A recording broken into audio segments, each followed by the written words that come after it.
Welcome to new blog. Moukhali গিয়ে আজকে কি কি করলাম ভিডিওটা না স্কিপ করে সবাই। নিজাম ফোন করে বলল আজকে মৌখালি যাব।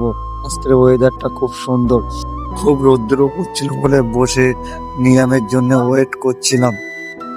1 থেকে 2 ঘন্টা ওয়েট করার পরে ফাইনালি নিজাম চলে আসলো বাইক নিয়ে। বিকালের সৌন্দর্য দেখতে দেখতে জীবনতলা চৌমাথায় এসে বাইকের তেল শেষ হয়ে গিয়েছিল। তারপর তেল মেরে কিছুক্ষণ ওখানে ওয়েট করছিলাম। ওয়েট করার পরে একটা বন্ধু ফোন করেছিল, অর্ধেক দূরে ওরা দাঁড়িয়ে আছে, বলল তাড়াতাড়ি আয়, একসাথে যাব মৌখালি থেকে। বন্ধুদের বাড়ি ভাঁড়ে, ফার্স্ট টাইম মৌখালি যাচ্ছিল, আমাদের জন্য বিকেল থেকে ওয়েট করছি। ফাইনালি মৌখালি চলে আসলাম।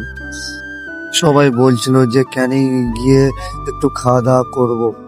সেই ভাইরাল অরণ্যকুলের সামনে দিয়ে যাচ্ছিলাম, এত সুন্দর লাগছিল যে আই লাভ অরণ্যকুলের সামনে সবাই ফটো তুলছিল। আশেপাশে আরো সুন্দর সুন্দর নিউ ক্যাব যতই সামনে যাচ্ছে আরো ভালো ভালো ক্যাব দেখা যাচ্ছে, খুব সুন্দর। ফাইনালি বাইক থেকে নেমে একটু ফটোশুট একটু ভিডিও করছিলাম। ক্যানিং এ খাওয়া দাওয়া করতে গিয়ে নিজাম বললো আমি ঘুগনি মুড়ি খাবো, সায়ন মামা বললো তাহলে সবাই একসাথে এগুলোই খায়।